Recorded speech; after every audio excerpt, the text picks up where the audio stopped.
And welcome everyone to the Circle Debate, Cage My IQ, the Wrestling Delorean Podcast, ladies and gentlemen, New Japan show.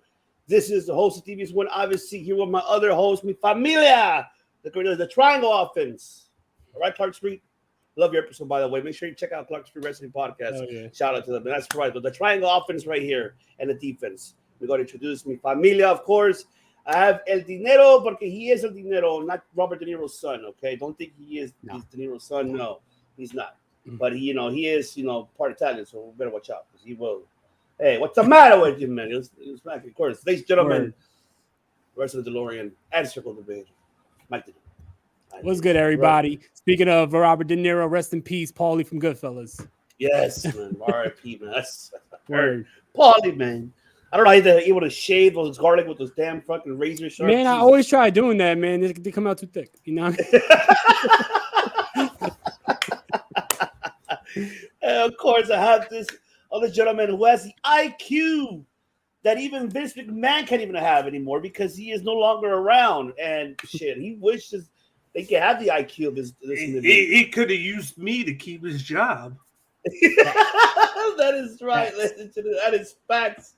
Oh, yes, we live, Kopi. That's right. Subscribe to Dirty Heels Podcast. Mm-hmm. Not your average podcast. Right here with my brother Dan. Cage My IQ. Why you meet hermano? So let's get this to it, ladies and gentlemen. We are here. We're week 2 as we are recapping night 3 through 6 of the New Japan G1 Climax 32. Man, all I can say overall at this moment has been very fantastic. Shocking wins, shocking defeats, and we're going to go ahead and break it down to you guys. We're going to go ahead and break down 16 matches for you guys this evening for this week 2 of this New Japan. So, yes. Not 1, not 2, not 3, not 4, 16. 16 matches. Time. 16 time. Woo! Woo! But yes, he does make history. That is right. Don't forget to subscribe to the Universal Wrestling Podcast as well. Shout out to Nick Dittering. That's right, yes, mi hermano. Much love to you, my brother. But let's get into it. Into night 3, ladies and gentlemen. We're going to get into night 3 recap. So we're not going to get into the pre-matches because it's a lot, ladies and gentlemen. We'll be here all night. We'll be on all night, yeah. We'll be here all night for 4 hours. And I'll be one of these for 4 hours. We'll be on while New Japan Night 7's on right now. So, Arnold, let them know it is time for night 3, Arnold. It's showtime. That's right. It is showtime for night 3. So, let me go ahead and pull up the first match of the tournament for night 3. Let me see. And that is, of course, we have David Finley versus Yujiro Takahashi. And this is, of course, on the block D, ladies and gentlemen, of this tournament matchup. I can literally just say briefly, for me right away, I am astonished the fact that Yujiro's underrated. He was never given the opportunity, the capability to show what he could do in the actual ring. Not just only a move here and there, like we've seen every time, because it's based on his gimmick, so he's more gimmicky. However, though, in this tournament, he showed that he could go to the distance, and he did it very well with Finley. Close upsets that he almost had with Finley. That I was like, no fucking way. But I mean, all I can tell you, that Yujiro, he did surprise people on this one. I tell you that. And I mean, for Finley as well, he almost had it too. But we already know who came up with the upset of that and shocked the world. So I'll take it to you, Dan. Break it down to us. It definitely was shocking, but he definitely had a little bit of help from Show and the Murder Machine, who came in there and got that late hit with the ref not looking. And then, of course, you said it yourself, Yujiro is very underrated. They made the comment. He is very good in the ring. It's just that he's very slow and kind of lackadaisic with it. He takes his time, whereas other guys are rushing their attacks. He takes his time. And sometimes it's good, sometimes it's not. But the one thing I did like was the reintroducing of Peter on his Goto. We'll get into that later on in another segment as well, which was funny. But she came back, so that was a good addition as well. So he had her and Show. But it was definitely a good first win, just like he did last year. He got on to an early, quick start last year. It's just always with him how if he consistently does it or not. He's inconsistent, but he gets those shocking wins when you don't expect it. But he definitely did good in this matchup, going toe-to-toe, pace for pace with Finley. Absolutely, he did. Nero, your thoughts? This matchup was a really fundamentally sound matchup, and I gotta say, like, I didn't expect Yujiro to win, but just like you guys said, I had right in my notes right here, the first thing I wrote is Yujiro is so underrated. He doesn't get a lot of, respect because of some of the bigger names that's always been in the Bullet Club, but Yujiro has been in the Bullet Club for a long time. And I'm talking about, like, forget the Bullet Club. I remember Yujiro with No Limits. Him and Naito was a great tag team. Oh, yes. Like, he's been around for a while, and he could go. So it's great to see him get the win here against Finley. But I got to say, man, like Finley, and we're going to talk more about him throughout the night here, but Finley is really impressing me. And I got to say, Finley could be a top star. But I think because of that, it made this win for Yujiro that much better. So I think that was a great win for Yujiro. Absolutely agreed. It was a great, I was just shocked. I just couldn't believe that he actually won, of course. At first, a little disappointed, but of course, it is a house of torture because that's how they win their matches. Yeah. As much as people like it or not, but overall, great job for Yujiro. Great first win for him on the tournament. So very happy. Now we get into the second match of that card. Of course, we do have Tama Tonga versus Chase Owens. That is right, and this is the B block tournament matchup, ladies and gentlemen. So I'm going to go very brief. I enjoyed this really, really good. I'll tell you the one thing that really caught me off guard, and I did laugh my ass off, and that was when Chase Owens super kicked Jado out of nowhere. I did not expect that. That was a hard super kick. And it was. It was like this, too. It was a boom. It's honestly from Jado, like, oh, shit. Like, he literally took that super kick. Oh, yeah. Like, oh, my God. And it's for me, it's so funny to see when Tama was a heel, he had Gato by his side. And then did he have Gato? No, who did he had? No, he had someone. He had someone there too. It wasn't just when it was the Gorillas of Destiny. I know there was someone there for them. Haku. Was it? Oh yeah, you're right. Haku. Yeah, Haku. His father, especially when they were doing it in the States. Yeah. Yes. And sometimes they had Hikaleo there with them too. There you go. Yeah, they had Hiki. Yep. So now to see Jado with him, so it's like it's great overall. And man, the attempts that he tried to go ahead and hit the gun stun, but it wasn't even there. And then right at the end, he finally caught it. I really thought for a moment that Chase Owens was going to take this W. I was shit. I think this is going to be especially after he tried the gun stun off the top rope. But he kept on holding it. That was great for him to keep that hold after jumped off the top rope, and then having Chase Owens hold him to keep him from doing that. I thought that was one of the highlights of the match, just because that was like the third or fourth time he tried to do it. Yeah, and I think the emphasis with the match with me was the Tama fighting with emotion rather with fighting with his head. Because he was fighting with emotion and it allowed Chase Owens to get back into the match several times. Oh, yes, indeed. So, I mean, it was a great upset for Tama Tonga getting that win, getting those 2 points, defeating Chase Owens. So, take it to you, De Niro. Thoughts about this match? Yeah, I just really love how Tama Tonga was bringing a lot of intensity, especially he's in the ring with somebody from Bullet Club. And I feel like right now he has a chip on his shoulder and he's going to go through everybody in the Bullet Club until he could get his matchup with Jay White. So I think that it was nice to see that intensity that Tama Tonga brought to this matchup. But it was a really close matchup. And there were times where I was like, shit, Chase Owens might come away with this win. And then I feel like that would have kind of like halted the momentum that Tama Tonga has at this point. Because like Dan was saying last week, he is a contender to win this whole tournament. So I think that it was right that Tama Tonga won this matchup, but I'm glad that it was a little bit more closer than what I thought it would have been. But really good matchup.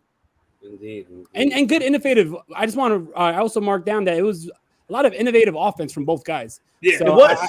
I thought that was really cool to see too. It was indeed. It was. Big Dan, take it away. Yeah, just to piggyback off what I already said about him fighting with emotion, I thought he came in there. He wanted to get to chase Owens because the ultimate goal for him is to get to Jay White. Mm-hmm. So he's going to go through whoever he has to. If you're watching the prelim, I would say the prelim matchups, they've had some interesting matchups where he couldn't get to Jay White and then did not to do this too much, but to jump forward, he finally gets to him in like a 3-on-3 match, I believe, where it was really weird. The partners, like seeing Tama and Yujiro partner up with Hirooki Goto against Jay White and them. Like, I thought that was an interesting combination, especially when the next guy that he's going to be fighting is Ishii. Which was something to think about, but I just like the ferociousness of Tama Tonga in the match. Like, he comes out there, guns blazing. He wants to get things done. He wants to win, and he wants to win at the expense of Jay White because he wants to get what Jay White doesn't have, and he wants to just shove it in his face. And he showed this new side of him. Good side, like you see him going to each person that he kind of wronged in the past, and he was like shaking his hand. He was like, I was wrong. I'm on the good side now. Yeah, Tama. Yeah, good. Yeah, exactly. And other than that, with this matchup, it was just a lot of fighting with emotion and having to fight through that and to start using his head, and that's when he was able to. I know he was about to get finished with the crown jewel, and he wound up getting out of it, and then he finally got the gun stung. Mm-hmm. Mm-hmm. Indeed. All right. Then we get into the match we all been waiting for, the return of Lance Archer in the G1 versus Bad Luck Fale. And this one, of course, is the Block A tournament matchup. And this one shocked me. I'm just gonna get it out of the way very brief of my, thoughts of this match.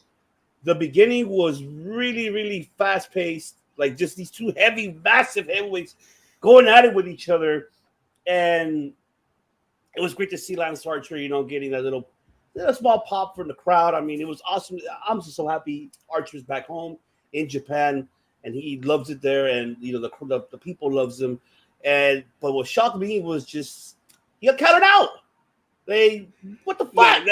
That's going to be the theme of the night now.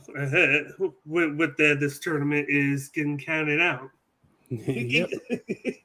I swear, I was when I saw it, like, oh, that's fucking bullshit. It was bullshit. I was like, no, why? It's first lost already. Jesus, did not expect that, but. Man, I was just really, really like how these two athletes, how they move, especially Bad Luck Fale, another underrated person that doesn't really get much credit to because of his gimmick, because of his size. I get it. You got to be like a big man, but Bad Luck Fale can move. Mm-hmm. He can move for a big guy. And, that's another underrated individual. And that's why, why he is like the main, trainer for the dojo up in New Zealand for that specific reason, because he knows overall, the business and how he moves, not just regardless of the height and weight, the size. But Fale did impress me, but he impressed me more on the following night, which it shocked me there, but we'll get to it. But I enjoyed it. I mean, but overall, I just shockingly to see Lance Archer getting a first loss in the first round against Bad Luck Fale. So I'll take it back to you, Dan. Your thoughts. I liked how he tried to do the slam, and he couldn't because Bad Luck Fale was so big. He had him on his shoulders. He had him ready to go to flip him over. He just couldn't get enough of him to get him over because, of course, he had to sell the fact that Bad Luck Fale is a big guy. And they made it seem like the match was longer than when it was, because it actually wasn't that long of a match. And because it was just there to fill in until the main event.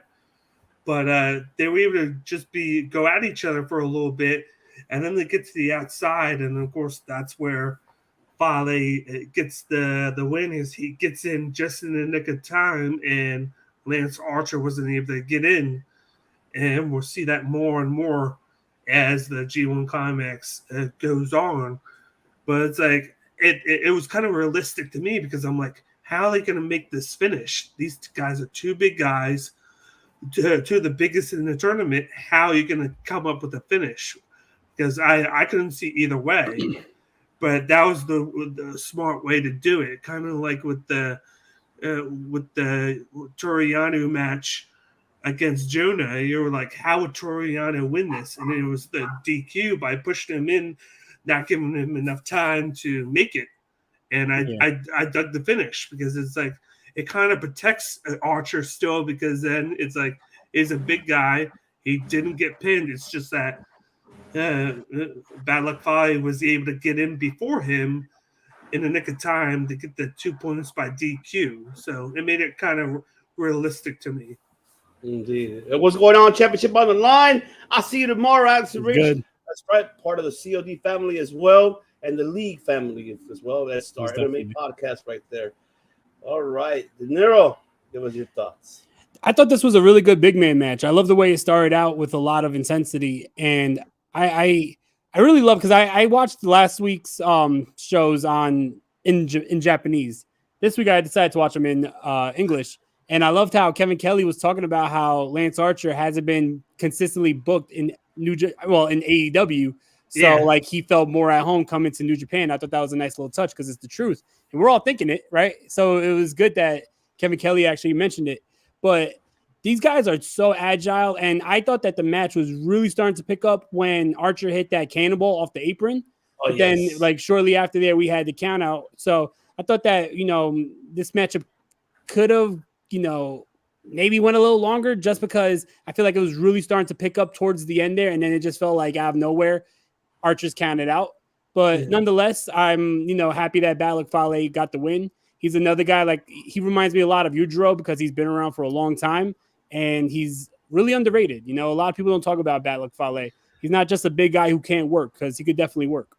Didn't he try to go on the top rope to do the walk down, and then Bad Luck Fale hit the ropes and made him fall down? I like that. I like that, because usually he hits it, and he's very athletic with the ropes for a guy that size. Yeah. And I was thinking that would be a good move for Fale to counter by making him fall off the ropes. Yeah, most definitely. It was logical.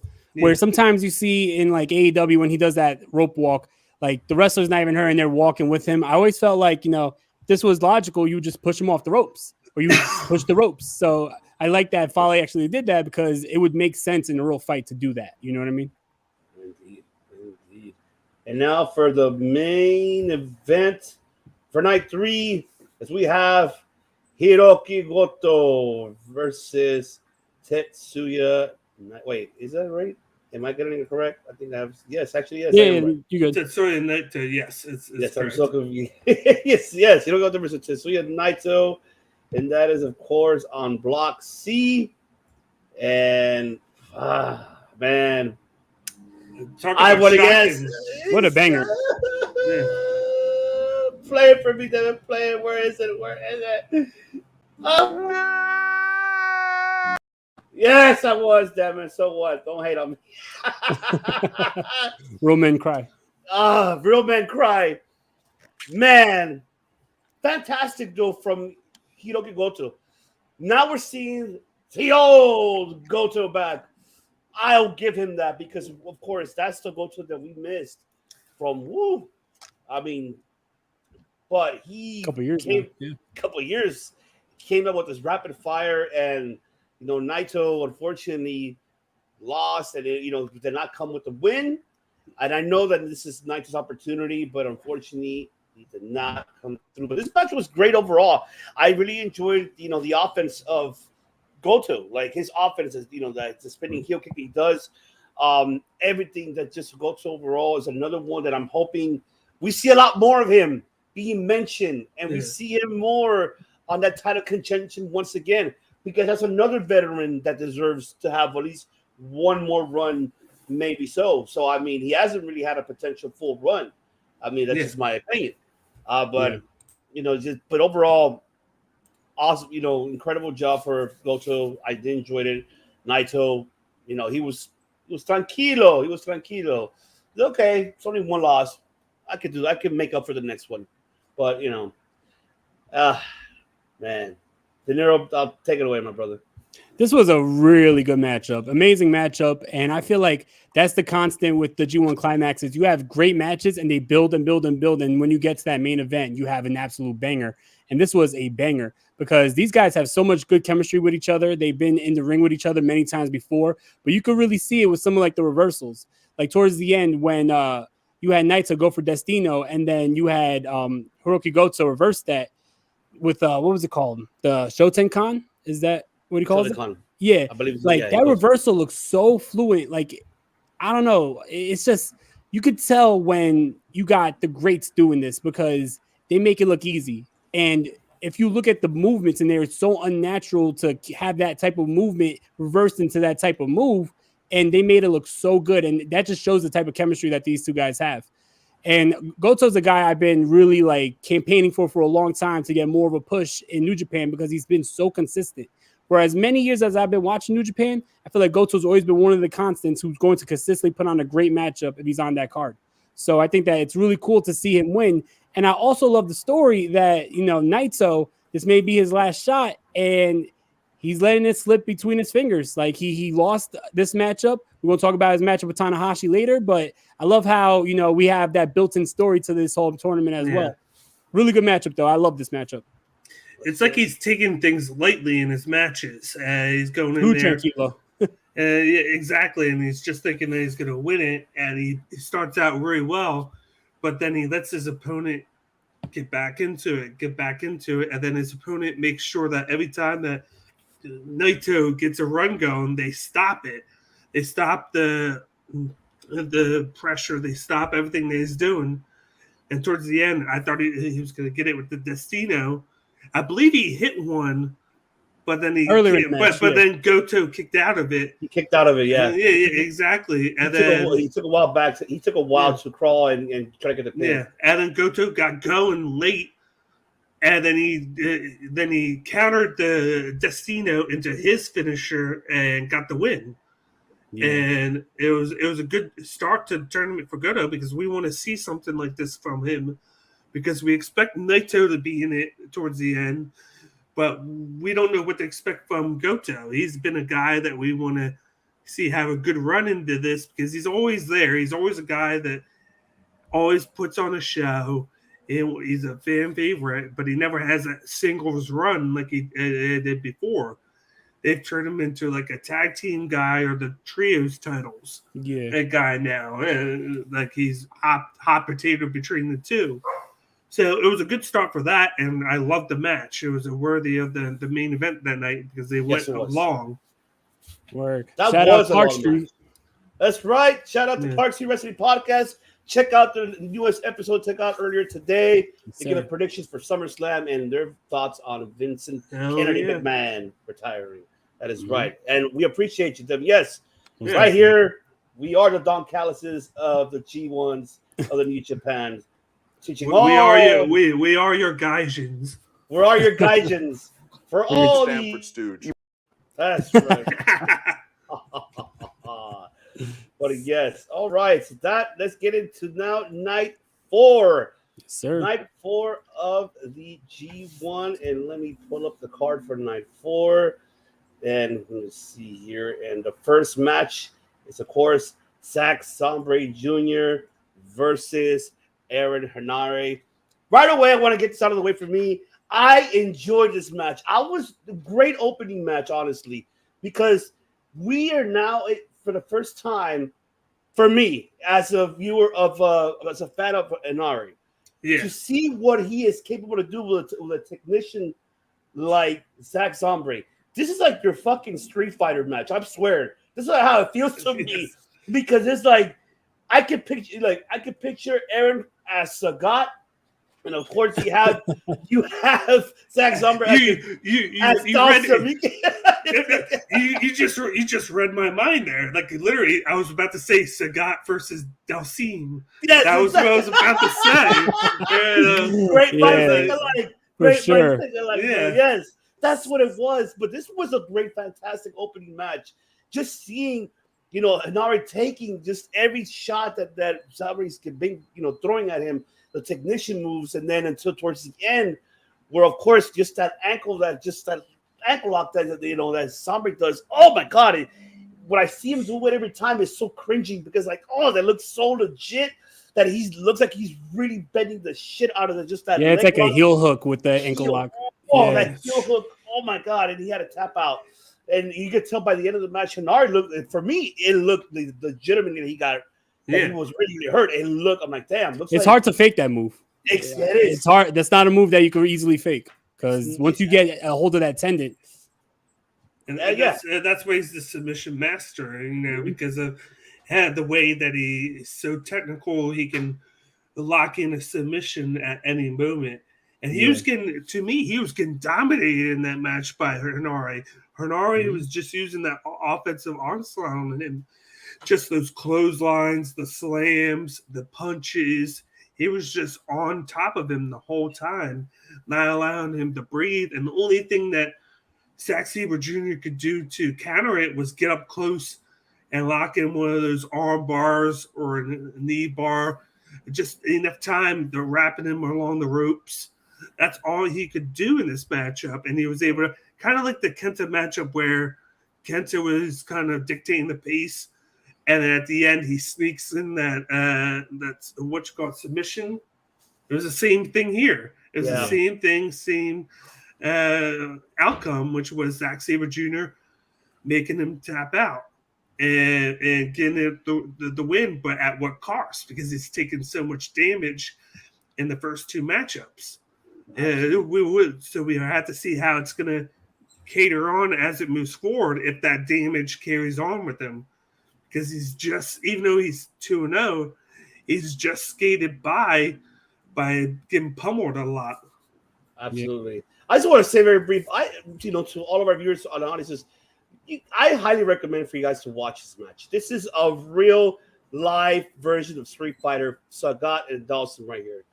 Aaron Hinari, Zack Zomber Jr., look it up, find it, or subscribe to NewJapanWorld.com. Yeah. It's only $8 for God's sakes, and that's it. But you're able to watch this rematch, and it's a great opening for this night.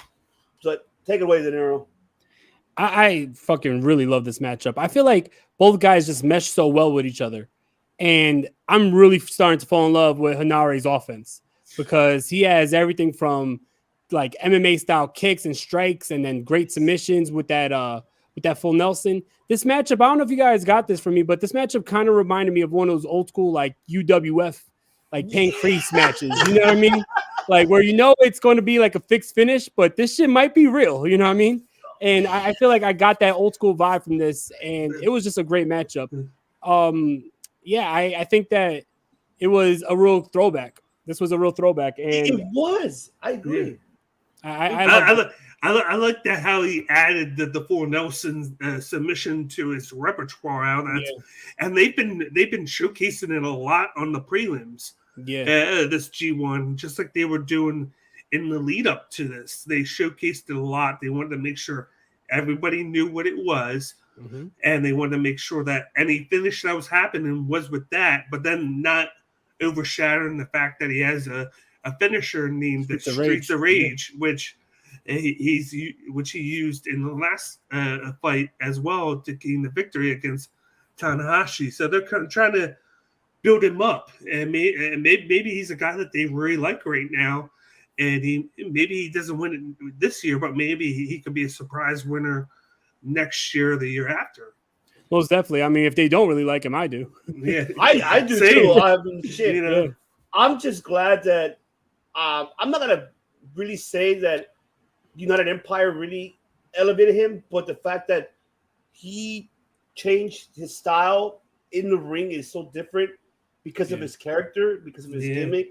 I enjoy it. It's like I think joining them enhanced him and it gave him a kind of a purpose because it wasn't really with anybody. Like he was tagging with Tanahashi, but he wasn't with him. He wasn't doing much. Yeah, he just came back from an excursion and he really had no place. Now he has a place. He has a fit in. He's kind of like they said, the assassin. That's what he is for them, where he systematically breaks his opponents. When you're surrounded by the company of guys like Jeff Cobb and TJP and most definitely Will Ospreay, like you have to step up your game. You know what I mean? You're not going to want to be left behind when you're in a team of killers like that. So I definitely think that he stepped it up. And right now, he could be one of the breakout stars for New Japan. I think so too. I think he could be one of the breakout stars for the IWGP US title. I think I was just saying I would like a first one would be I would like to see him defeat Carl Anderson for the never open weight. Oh, that's one. Ooh, that's good call on that one. Oh yeah, love it. All right. And speaking of assassins, this match right here, ladies and gentlemen. This was this was a banger. That's what I'm gonna say. They could have ended the night with this matchup. I would have been happy. This could have been a main event, to be honest. I mean, I would not. This, Jesus, man. You want to talk about old school? How you talk about UWF? This one right here was old school. Like I don't want to jump in, but there was this line that Kevin Kelly said that stuck with me at the beginning of this match, and it was a great point. How he said that these two guys have similar moves, and he wanted to see how it would be for them to take their own move. Yeah, because of Karma made in Japan. Same thing. And he said that in the very beginning. And I was like, okay. I was like, now we're gonna see Yoshihashi do it because we know Shingo does it all the time, but I really haven't seen it much from Yoshihashi. So I'm like, Kevin Kelly's great at that. He's great at adding those little story elements to the matchup. That's why he's so perfect for New Japan Pro Wrestling. Because if I'm an American and I'm not too familiar with the Japanese culture, you know, I might get disconnected, but Kevin Kelly's like the perfect guy to. He translated he translated greatly, and then the whole commentator crew is great working with each other. 100%. I love it. That's right, because I do love it, man. But I'm gonna, I'll just give my thoughts very brief out of the way. Really enjoyed this, man. This could have been a Wrestle Kingdom matchup. Because these two, and Yoshi too, man. I'm so glad that he's a singles competitor now. Him being more of a singles competitor, more out there now. We see him as of late, but this match, Jesus, man, they went back and forth, hard hitting clotheslines, hard hitting punches, and then to top it off, to see Shingo winning by submission, it's surprising. It's just.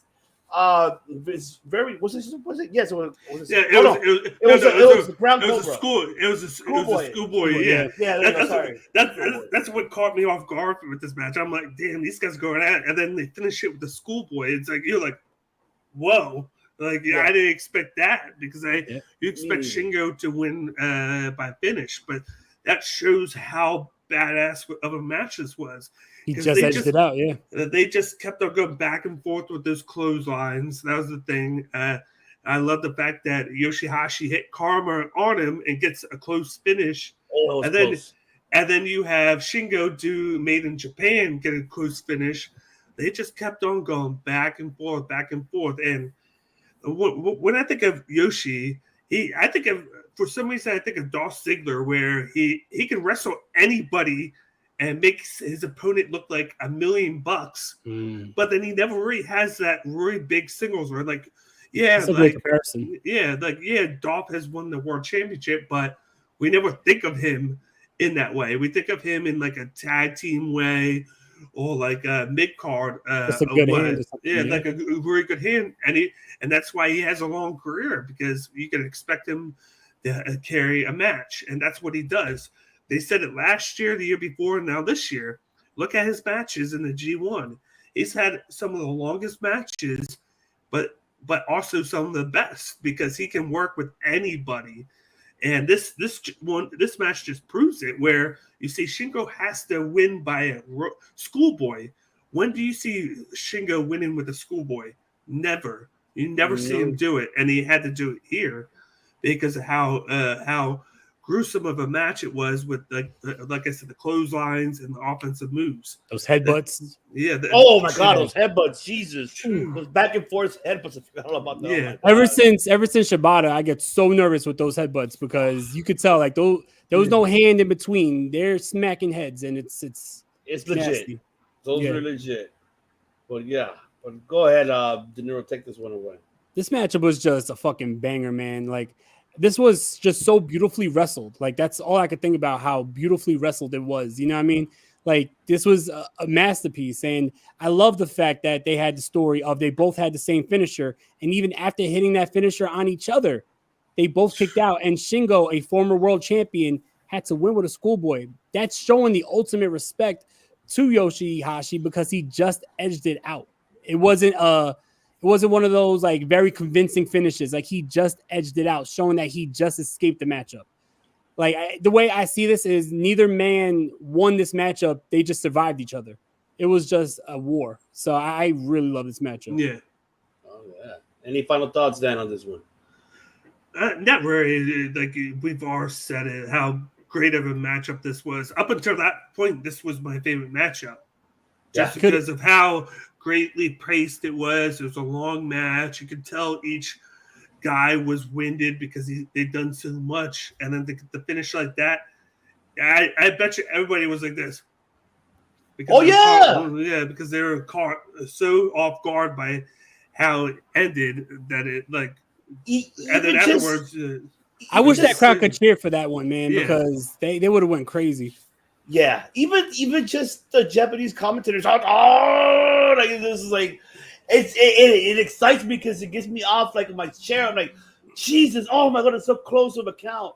That's what I was saying last week. Watching in Japan brings a whole nother level of excitement. It does, because this is the way how, man, kudos to those commentators, man. They know how to do a fantastic job to get us excited, man. They really, really do. Yeah. All right, and then we get into the next following match. That is Kazuchika Okada versus Toru Yano. Chaos members going at each other on the Block A tournament matchup. We're going to go ahead and say it myself. Yano took out the evil Yano because right away we see Yano jumping from behind Okada, choking him out with the shirt. Already, and I'm like, oh shit, he's giving him a match. He's really giving Okada a match. I was shocked. I honestly, I went near Flanders.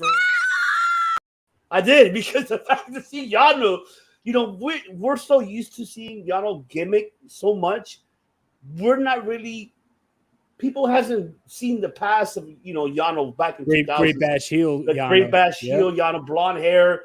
Oh, go back to those times, and you will Google Toru Yano. I mean, YouTube him. Go back to the time, ladies and gentlemen, to his heel side. He was a sadistic, crazy motherfucker. I'd say. Watch some of those tag matches between him and Makabe. They were a nasty tag team. Yes, they were hardcore as fuck. Yeah. They would, put you through those thick ass Japanese tables. Like they were a hell of a team. So definitely, this was Great Bash Heel Yano.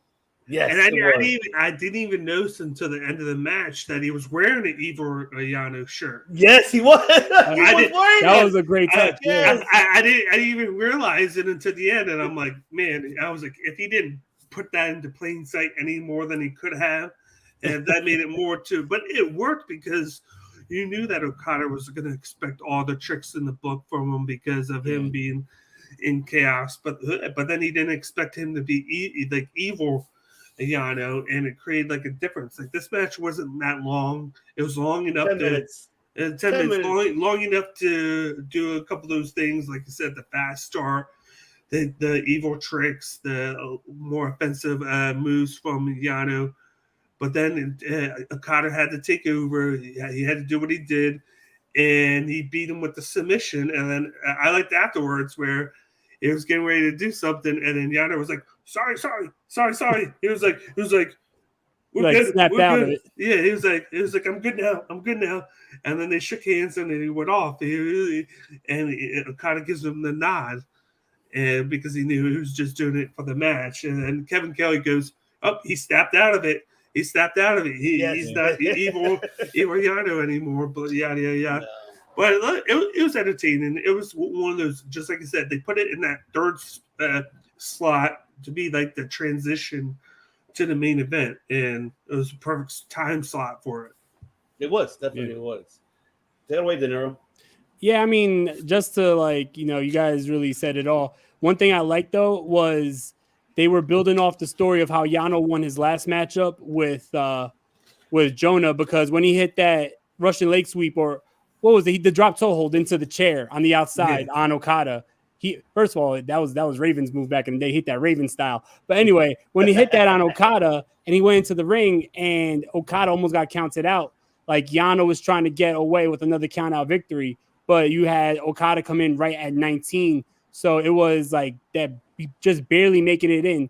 But definitely, I love the fact that Toru Yano can pull out like a more serious side. It shows that he's not just a one-dimensional comedy wrestler. And I love the fact that he used that against Okada, because Okada went in there expecting the tomfoolery of Toru Yano, but he didn't expect him to come at him like full force. So I think that was a great game plan for Toru Yano, and I want to see more of him switching back and forth. I think that would be interesting. Yeah, that would be interesting, right? I mean, when Kevin Kelly mentioned that about, once the bell rings, he's evil as hell. I would not be surprised, and I'm not trying to do not trying to say gimmick infringement type of style. Like Luke, no disrespect to Gallows, it wasn't his fault. It was given to him. Yeah. That character. I know where this is going. Yeah, you know where I'm talking about. The Festus. Yeah, just see Yano just snapping like that. I would enjoy that. So I would definitely enjoy that, because you see that nice Yano passing out DVDs, buy my DVDs. If he has the DVDs and all of a sudden the bell rings, you just toss the DVDs and just nails you. That would be fire. Oh, that would be fire. Oh, that'd be sick if he does do that. I would love that from him if he does. Oh my god. Oh yeah. Thanks. And the main event for this incredible night, number 4. Night 4, yeah. And that is, of course, Tomohiro Ishii versus the IWGP World Heavyweight Champion Jay White in the B Block tournament. Mm-hmm. And of course, Jay White with the upset, with the victory, of course. Typical Jay White and Goto. Not surprised, but I will say that, of course, the beginning first 5 minutes of this match was a little bit slow, of course, how to start off. And you see, Jay White comforting Goto. And you can sit down in your chairs, let me give you a little massage, let me go inside, and then distracting the referee, and then Goto out of nowhere throwing the fucking chair. And that's how, it just switched everything off. But then, throughout the, towards the middle, close to the end, we see, office back moves from Ishii. One thing that I don't know if you guys caught it, but I think Jay White did gas with some air when he did that superplex to Ishii, because the way how he landed, you saw automatically was holding his back first before even Ishii, and it looked like he was probably lost some air, because that knocked the wind out of him. The wind out of him, because he took the hit, more than Ishii. But other than that, I mean, it was great. It was great to see Ishii with some offensive moves. But we all knew that Jay White was going to take this win. I mean, it's the IWGP champ. I mean, that's just. But great win for Jay White. Bad win for Ishii. Take it away, Dan. I loved the counters towards the end of the match, where he had Jay White try to do the Blade Runner 5 times. And each time it would get countered. Then you had Ishii try to put him up. And I loved how at the end he put him up, he dropped down, and then it kind of led into a series of moves by Jay White that ended with the Blade Runner finally. Ishii didn't have enough left in the tank to counter it, because one of the things that we see with Jay White is the fact that he kind of systematically dissects his opponents with help from Goto. I thought that was a great touch to have Goto stay behind the rail in the beginning. He was like, "Stay there, I got this." And you see Goto go, "Okay," and he sees him go like that. Ishii looks at him, he goes, "I'm back here." He throws the chair, but he stays back there. You hear Kevin Kelly go, And Kevin Kelly go, he threw the chair, but he's still behind the railing. He's still behind. He's not going anywhere. And it's just the storytelling from Kevin Kelly is just next level because he tells you impeccable, as you're seeing it, and it works perfectly to like paint a picture. He does it very well with them. And I just like the expressions from Jay. And then you see, even though you don't see too much from Ishii, you can tell when he's getting fatigued, when he's like hulking up. I like to say Ishii hulks up and starts to get going. But it was a great main event. Probably like a so-so one because I wish we could have seen more in the matchup. But it was a classic Jay White matchup where he gets the win at the end. Absolutely. De Niro. Yeah, I mean, I second everything that Dan said. I think that for one, I understand why this is in the main event because Jay White is the champion. So this is the main event spot. But honestly, I think we all could agree that Shingo versus Yoshihashi was the main event of this show. Yes. Like, I would have loved to see that matchup go last. But nonetheless, this was a really good matchup. One of the spots that I really loved was when Ishii hit that massive headbutt and then it knocked Jay White inside out, which was nasty. Yeah. But I love the whole reversal at the end of, you have Ishii bring him up for the Brainbuster and you have Jay White reverse that into Blade Runner. Definitely a good matchup. And I think that, Jay White is having a hell of a tournament so far. Yes, he is. Definitely he is. Now it's time to get into night 5 of We're halfway there. We're halfway there. That's Yep. right. And of course, the opening matchup for night 5, of course, is two former members, two former buddies. And that is, of course, El Fantasma versus Yujiro Takahashi in the Block D tournament match. Of course, this was a great, entertaining match at the beginning, I want to have to say, because I want to show people why. Because we see here, of course, Yujiro. I'll give you to her if you let me pin you 1, 2, 3, so I can get my 2 points. She's all yours. You can take her.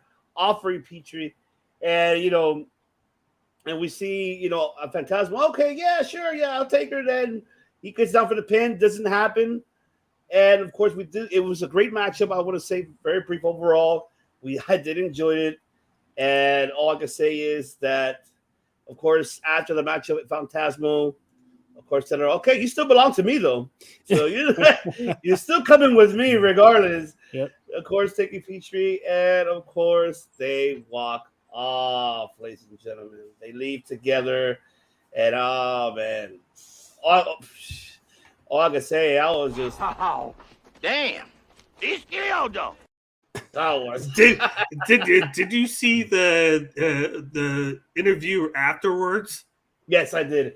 And he's like, I'm ELP, and she goes, what does ELP means? And then he whispers in her ear, and then he's like, oh, let's go. And it's like, that was hilarious. Just to remind everybody once again that we are TVMA, all right? The following program is rated TV MAL. It contains strong language and So we are. Right. But I like how when they did the beginning where he's like, he was like, you here, you take Peter, you lay down for me. He was like, are you sure? He was like, wait a second, are you gonna go do something? He's like, no, her, you, her, and it was like, are you sure? He was like, okay, and then Fantasma lays down. Not only does he lays down, but he crosses his legs and he goes like this to go pin him. And then you see Yujiro take his time. He's going to go slowly down. goes down, right? And then he goes like this. And then you see Fantasma go and roll him up. I just thought that was great. But the one thing that was one of my favorite parts of the matchup that I won't go too much in the match is the fact that when he was outside in the ring, Fantasma was dazed and confused. And then you hear Kevin Kelly go, you're going the wrong way. Oh, yeah. You're going the wrong way. Yeah. You got to go into the ring. And he's going towards the entrance or the exit. And it's getting to 19. And then all of a sudden he comes back to it and he jumps in just in time. Like, I thought that was funny. Like, Fantasma was really great with those funny moments. And And then I liked how he got the finish with the Thunder Kiss this time. Like usually, like he'll get the finish with any like 2 or 3 moves, but I liked how he used it this time to get the victory here because he hasn't really won by that off the top rope in a while. That's awesome. De Niro. This was so entertaining, especially with that beginning sequence with Yujiro trying to get El Fantasma to lay down. What is Kevin Kelly's partner's name? The other dude on commentary. Oh, what's his name? I forgot his name. Oh, was it Chris or Harry? No, not Harry. Isn't it something Bambino or Gambino? No, but this is not Gambino. It's somebody else. I think it's Will. I think something. I forgot. I just love where what's it called? Where Kevin Kelly says what a disgusting human being Yujiro is for wanting to give up Peter for a win, and then whoever the guy's name is, he said, "Well, you forget that his first occupation is a pimp." Yes, he did say that. No, this was a really good matchup, and I thought that was really cool. The whole laying down sequence. If you remember, in the 2014 G1 Climax, you had 2 other Bullet Club members, AJ Styles and Carl Anderson, wrestle each other, and they had a similar situation where AJ was trying to get Carl Anderson to lay down for the pin. So then he goes to do it. Carl Anderson rolls him up. Then Carl Anderson begs AJ to lay down, so let him get the pin. And then, so this reminded me of that, especially them being 2 Bullet Club members. Yeah, I mean, I love that El Fantasma gets the victory here. So, I think that it's good that he's getting points on the board and he's going to be mixing it up with more people in this tournament. But definitely an entertaining way to start off the show. It was definitely entertaining. I'll tell you that. And of course, oh man, my match of the night for this one for night 5 that I enjoyed was Jesus, man. These guys went at it. And that is, of course, Sonata versus Tai Chi, of course, on the B block tournament matchup. Really enjoyed it. It's fantastic overall. I mean, these 2 guys have a lot of mutual respect towards each other. Obviously, they trained together. They both came up together. There's a history between these 2 individuals. And the amount of respect that Tai Chi has for Sonata, I still try to go back and find the place where the hell did he fucked up his eye, because I couldn't really see much of that part of Sonata's getting the injury from the eye in his eyeball.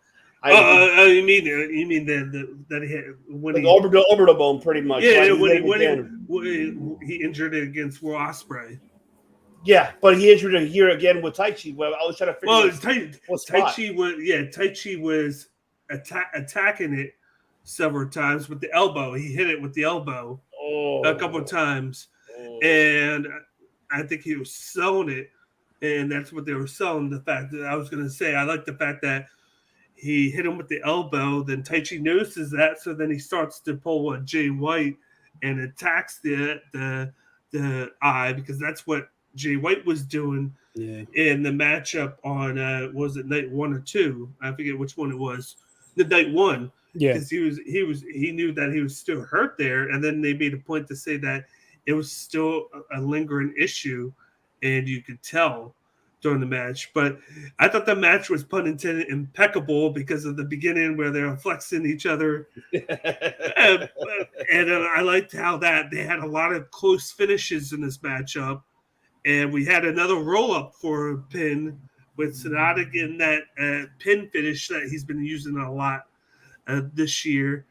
But I like the end. I really like the end where they both get up, sit up, and then Sonata goes like this. And then you see like a pause from Tai Chi, and then he goes like this. He goes over, and then he goes like this and walks away. How they made the point how there's no bad blood between the 2. They get along together. They're just on different sides, so... Yeah. Shout out Blackheart and OTTR coming back with a new season. Awesome, good, homie. Shout out. Make sure you subscribe to OTTR. But one thing before passing you, I wanted to say very brief on this one. Why the hell did the commentator Kevin Kelly gets excited because Tai Chi finally took off his damn fucking pants? Like, I'm just like, I don't even notice that. But that was sus. Honestly, I was just like, what? I was like, I caught What's up with that? That's not. Like, what? Hold on, wait. first you were excited about Petra, and then now with this, I mean, I don't know. I guess that's okay nowadays, right? Well, it is. The one thing that confused me, the one point in the match that confused me was when he had the Dragon Sleeper on. Oh, he didn't get him fully though. If you notice. Oh, is that what it was? Because he had it, and it looked like they were going 1, 2, and then before they went to 3, he just drops it, and then he goes to do the moonsault, and I'm like, he's not putting his hands up. He looks like he's falling asleep, but then he just drops it out of nowhere. They were like, if he feels like he's going to get out, he'll drop it and go do the moonsault. But then I'm like, wouldn't you make it seem like Tai Chi is getting his hand up before you do that? Because it looked like he was done. They're like, oh, he's going to sleep now. And then it went from, oh, he's going to sleep now to him just releasing it. And I got confused at that moment because I'm like, would you make it at least look like Tai Chi's fighting back or getting a little bit of momentum before he drops it? Because then you can make it more realistic, not just out of nowhere. Oh, he's about to pass out, and then 2 seconds later, oh, let me let go. Yeah, no, I agree with that. Go ahead, De Niro. Take it away, my brother. I think that this matchup was pretty even. I think that they both had really good chemistry with each other, but it was like a very even style matchup. Yeah. I love how they were telling the story also on commentary when Tai Chi had the abdominal stretch on Sonata. They were saying that he had it in a very all Japan style way, which I thought that was really cool. You know, especially with Sonata coming from all Japan and being trained by Keiji Muto. But that was a good story to tell. I think that it's great that Sonata's on the board. What up, Kenny? How you doing, bro? What's going on, Kenny? Subscribe to the Call Out Podcast. Most definitely.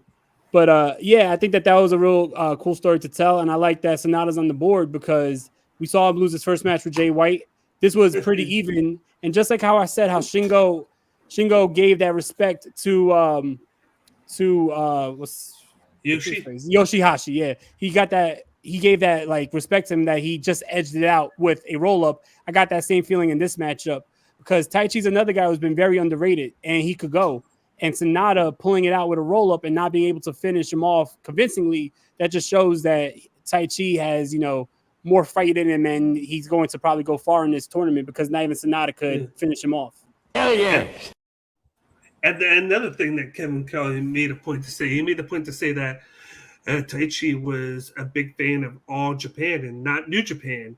And I came up in that and all that and how it's been great to see what he could do right now in all these matchups. And I like maybe this could be the coming out for him, just all these appearances and performances that he's putting in, because he had a great one against Ishii and then he had a great one here. He didn't get the victory, but it was another roll up. Like I said, he had a roll up where it's a good match and you don't expect the roll up, you expect to finish, but then boom, he gets rolled up for the victory, and Sonata wins.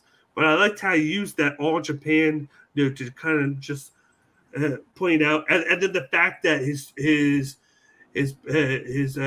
trainer, of course, gave him tough love. That's how he trained him, tough love, so that you can be ready when you grew up. Yeah. And then even though the camera didn't point too much, but there was obviously pictures of Tai Chi, comforting more Sonata, like, hey, you're right, because of the eye of the orbital bone. But these individuals have a lot of mutual respect. Mm-hmm. And you mentioned about how about Shingo and Yoshi. What I like about is that these two matches made these 4 men individually. Yes. Yeah. Because it really now gives the people and who are new watching these 4 athletes more to be get more intrigue of all of these individuals. Okay, I'm gonna have to pay attention more to these 4 individuals, which you should, and it puts them over, win or lose, regardless. But they delivered a great storytelling in the ring overall, and that was the most fantastic of this match. Besides also Shingo and Yoshi, but this one was really incredible. I really enjoyed it. Yeah, all right, so then we move on to the next matchup here on night numero 5. And that is, of course, the big Jeff Cobb versus Bad Luck Fale on the A block tournament. This was a short match, 7-minute matchup. Man, I was shocked. Jeff Cobb is strong, man. That's why he is an Olympic, competitor. And Jesus Christ, this guy literally picked up this almost 400, 500 pounds, man. Take him to the tour of the islands. I was like, Jesus Christ. That was impressive. That was impressive. And then Cobb with the win. I was shocked. I mean, for a moment, I was like, okay, could this be the shocking surprise winning of winning against Jeff Cobb? I would have been shocked at what happened. Yeah, if Cobb would have especially after like you just said, especially after he lost to Okada, and he would have dug a huge hole being down 0-2. But Battle Fale got the big start, and that's how they kind of portrayed this matchup. Was he got the quick start? It kind of bruised, and it was hitting on the back of Jeff Cobb. That was what he was targeting, the back each time. They went outside, went back inside. But then you had Cobb who went to kind of counter it. He went to do the reverse vertical suplex. He couldn't do it. But then as the match went on, he was able to do it. And right after he did it, it was like, oh, let me Hulk up. And then he does it. And then he gets the Tour of the Islands out of nowhere. He just gets it because he didn't fully do it. He had to kind of modify it. That's what it looked like. He had to modify it. And then he got the victory. And you could see that a lot was taken out of him in a short period of time because of how big of a guy Bad Luck Fale is. But you knew Jeff Cobb had to win this matchup being down 0-1 because a lot of people were like, I picked him to win the group. And I still feel like it's going to be a bleak future for him after losing to Okada unless something happens to Okada. Yeah, indeed. De Niro, take it away, mi hermano. I love the story of this matchup because Jeff Cobb, when he's in the ring with you, he's usually not the underdog.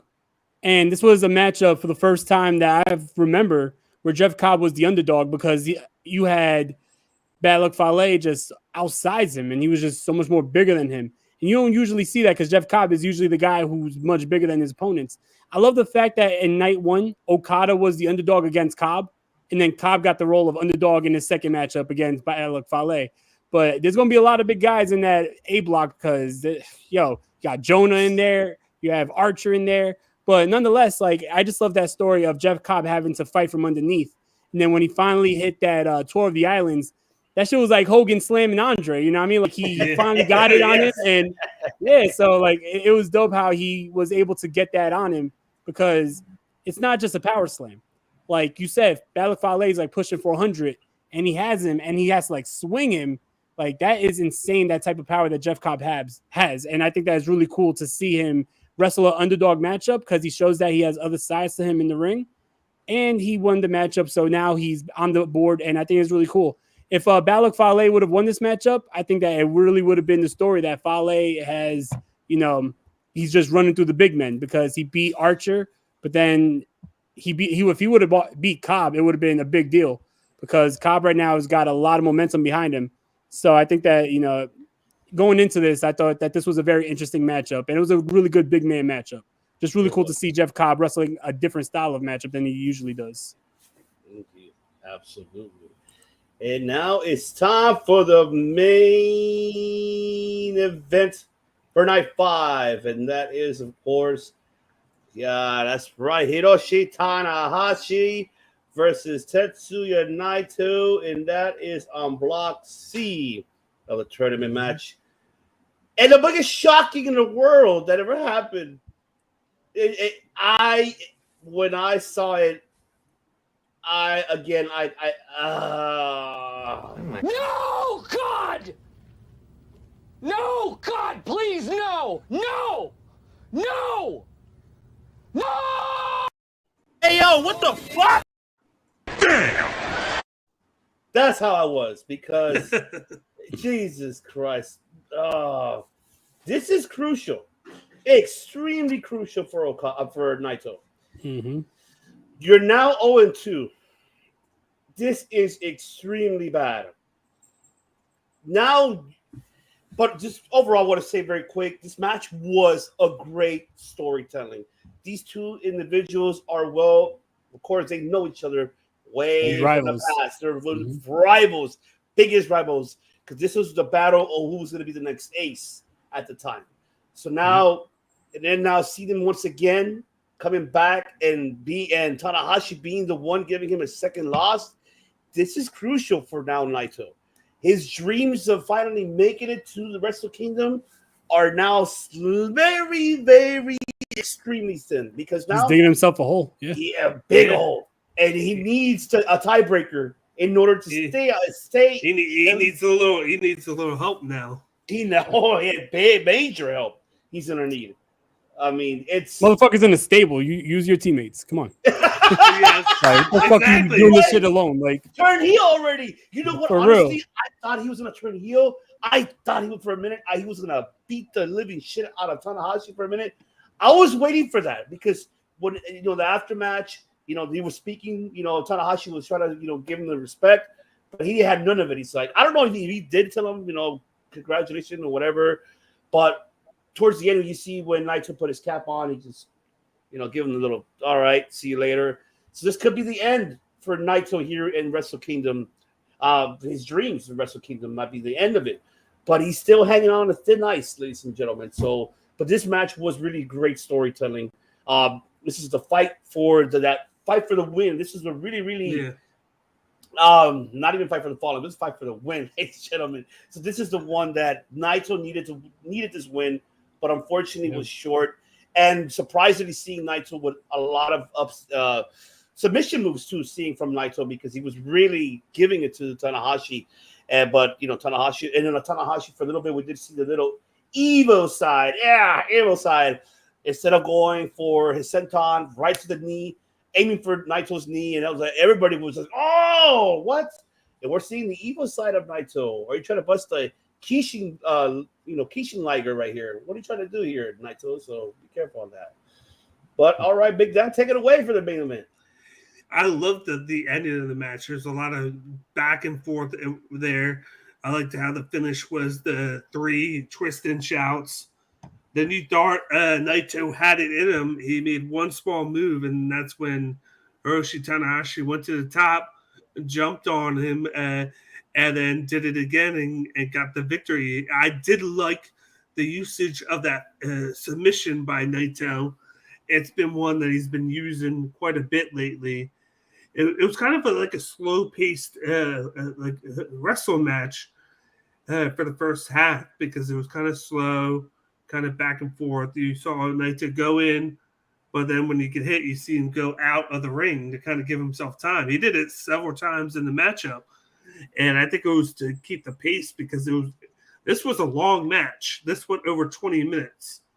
I think it actually went closer to 25. I would have to look at it right now. 22 minutes. 22. It was the longest match I think up until this point. Yeah. And it was the main event, so it made sense for it too. But I think they're just trying to tell a story here. Both guys were 0-1. Going in here, both needed it, and we're at a junction where you don't know where they're going to go. I think it's great. It was better to have Tanahashi win because I feel like they're going to paint the story that Naito's all bet out, and then maybe he goes on the winning streak because the last match that he has is against Sieber Jr., who's 2-0 right now. But like I said, he's been taking a lot of damage. And I feel like the way that they're going 0-2, 2-0, it would be great for him to go on a win streak, have Sieber Jr. get a loss somewhere against somebody like Hinari or not Hinari, like somebody like that, but not him, where he just loses a match being too cocky, and then you get to the end, and maybe Sieber Jr. has taken so much damage that it has an effect on him in the match against Naito, and Naito can pull one out and sneak out of the C block with first place there by just winning out, kind of like what Sonata did 2 years ago. How he had to go, and then 2 years ago in the Best of Super Juniors. I have a feeling that they might do that. It's either that or they're just going to have him lose every match. And like it's either I think it's either all in or all out, right? It's either all in or all out. There's no in between with them. But like I like the match. Like it told the story, and then Tanahashi was able to get in at the end with those transitions. But it was a good main event. It was definitely. De Niro, the floor is yours, mi hermano. Yeah, you had this main event between two old rivals. These are two guys who are like the pillars, two of the I don't want to say four pillars because that's corny, like that's taken from AEW, but like you have pretty much in my eyes, you have like the four pillars of New Japan right now. And for the last like couple years, it's been Naito, it's been Tanahashi, it's been Okada.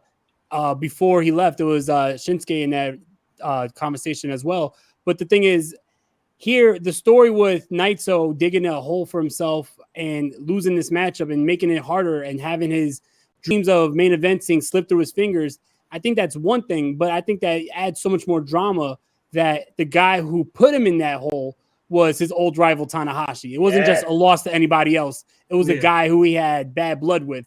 So I think that was a great story to add to this too.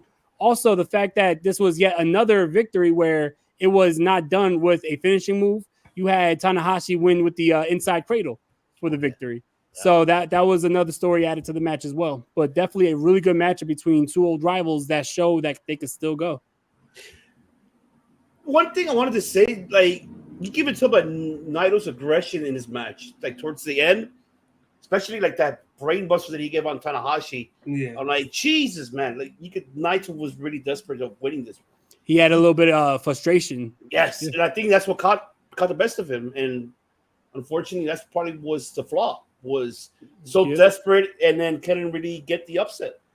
Yeah, it sometimes it works, sometimes it doesn't. Like if you go to night 6 in the prelims, since we're not talking about it, it was Los Angeles going up against Bullet Club, and he showed a lot of that ferociousness, and it worked out.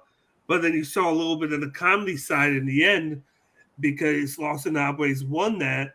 And at the end, you see Jay White sitting in the chair, and he throws the ice thing. And then you see kind of Naito being a jokester, and he says something to him. He's like, you need this. You need this. And he goes over, grabs it, and puts it on Jay White's knee. He's like, heal up, heal up. And you see them kind of go back and forth a little bit. I'm like, are they trying to subliminally tell us that a matchup between them is going to happen in the future? It might not be in the G1, but it's going to happen because of the kind of the playful banter from Naito. It was just funny seeing him place the ice thing on Jay Wade's knee, but not attack him, because Jay Wade was like, whoa, but then he just walks away. And he's like, yeah, and then he walks off. And it was a great moment. No, yeah. Indeed. I feel like, the story's going to be like, can he channel that frustration to win matches, or is it going to get the best of him? Exactly. Yeah, indeed. Now it's time for the final night, ladies and gentlemen. That is night 6 that we're getting into here of the G1 Climax. And we're going to begin, of course, with the opening match of the night 6. And that is going to be Great Khan versus Chase Owens. And this is, of course, the Block B of the tournament. And, of course, Chase Owens with the upset. Great start for Owens, how, aggressively attacking, Great Khan, not even giving him the chance to take off his damn clothes, for God's sakes. But throwing the dust in the eyes. Powder before the bell. Exactly, before the bell. So, I mean, great match overall for Owens, getting that upset. So, I will take it to you, Big Dan.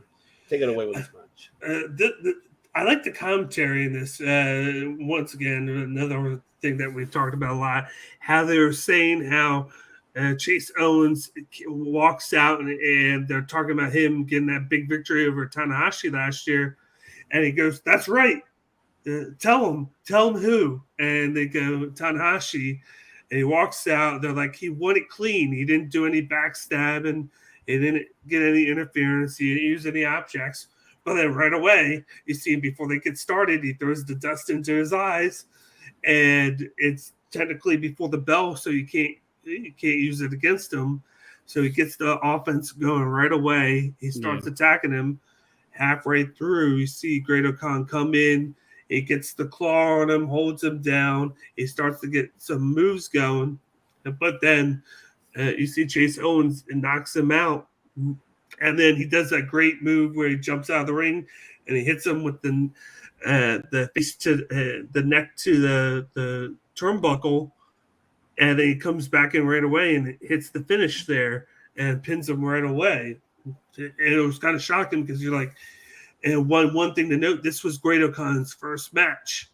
A lot of there were 3 guys in the whole G1 who even had a match going into night 6. It was him, it was Evil, and it was Lawler, Tom Lawler. All 3 were wrestling on this night. There was half the group has wrestled twice already before they even get their first match tonight. But this was a fun match, just back and forth. You see a little bit of a different side to Chase Owens, where he wants to get that win. And this is actually, I like how they used their match at Washington, D.C. in New Japan Strong. They mentioned it. They were like, oh, the Great-O-Khan wants to get this victory because he lost to Chase Owens in D.C. I like how they've referenced New Japan Strong here to kind of tell the story. Once again, showing that New Japan Strong matters is not just his own thing. Yeah, exactly. Exactly. And they actually mentioned that in other things in the G1. Like they mentioned when they mentioned United Empire with the Hinari, and even in this, they're talking about how they might go back to the tag titles with FTR, even though Aussie Open is looking very hot right now. They mentioned that in this matchup as well. I like the referencing of Strong, the referencing of FTR. It's like dropping hints of the future, and I really like it. But I dug this match. Indeed. The Nero, take it away. I like how the first half of this matchup, Great-O-Khan had to wrestle the matchup blinded because of the powder in the eyes right before the bell, and that's something I never saw before. I thought that was really innovative. So, like, you can't get DQ'd because it happened right before the bell rang, and I think that it was funny how, like Dan said, you had Kevin Kelly talk about how he beat Tanahashi clean.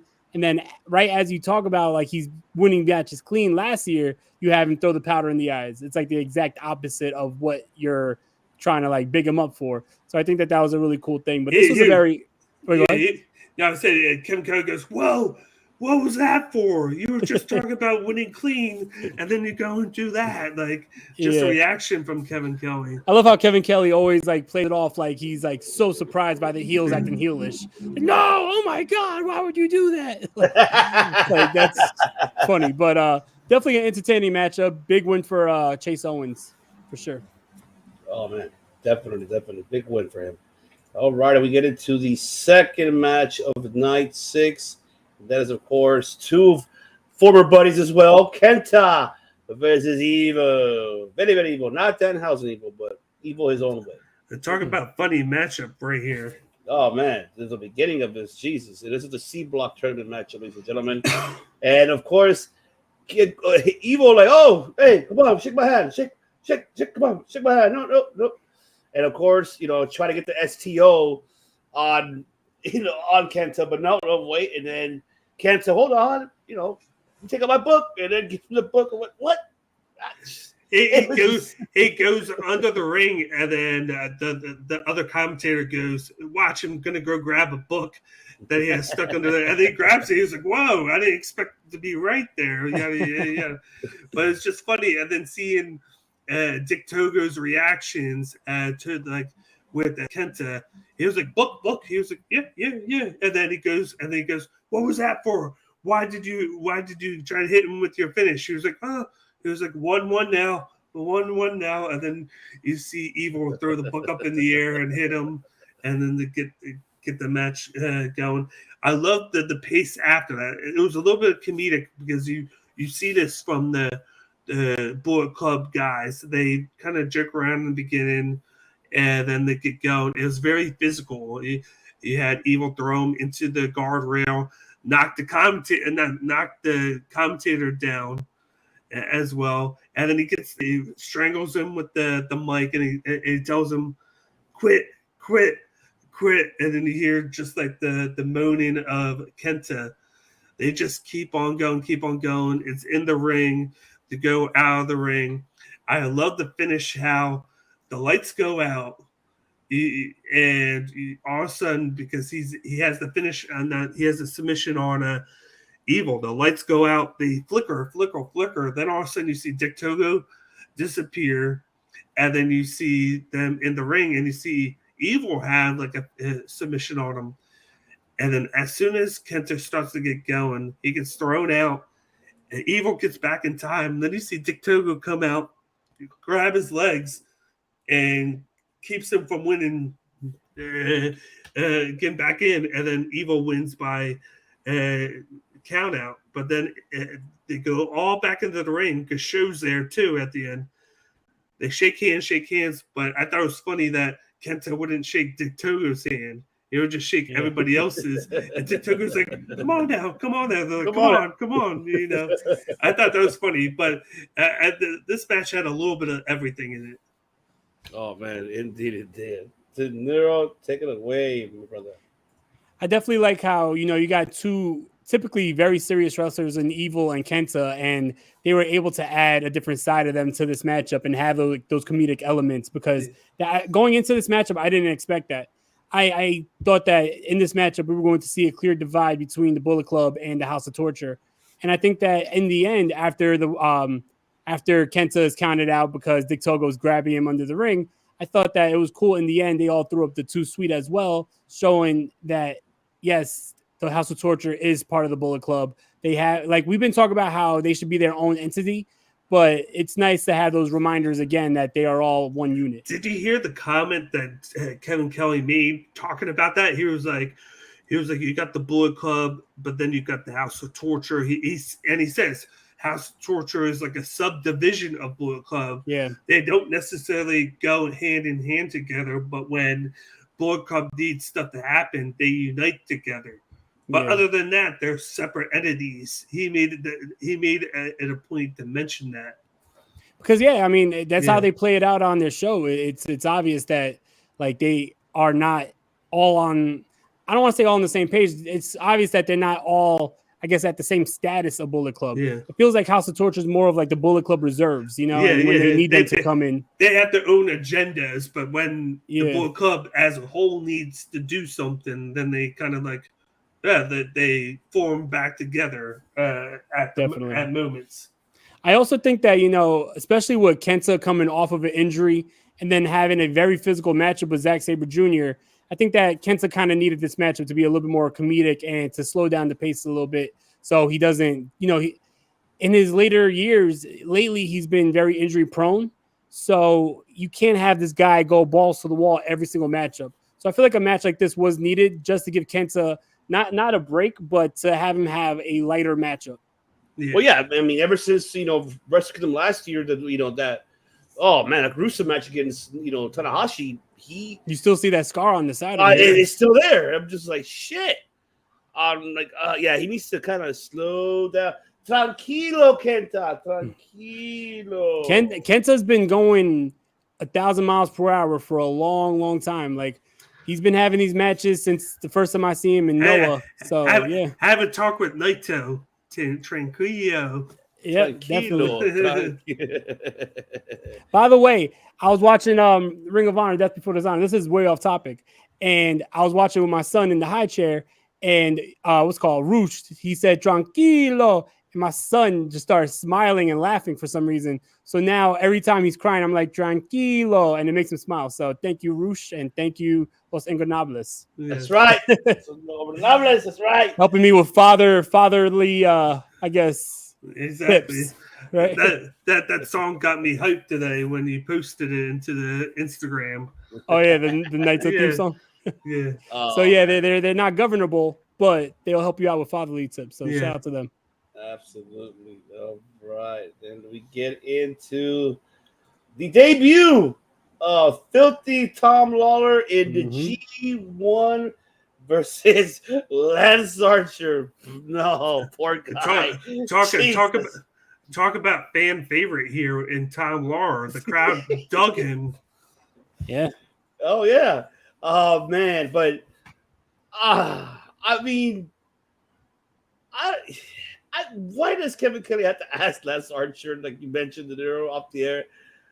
Why would you mention the United submissions? I don't know. Are any submissions? Damn it. Like, I guess not, right? Well, he made a point.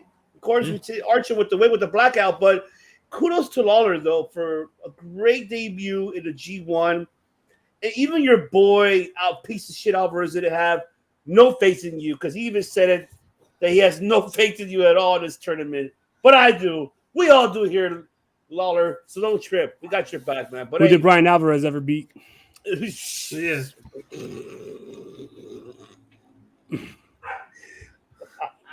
Wonderful. Can we please talk about the outfit that Royce Isaac was wearing? Oh my God! Can we please talk about that because that caught me by surprise. It's like Team Filthy is out here wilding. Yeah, he has the jumpsuit, he had the backwards hat, he had the glasses. I'm like, he even has the facial hair. Like he changed his facial hair up. It looked like I'm like, yeah, within like a couple days. Trimmed it.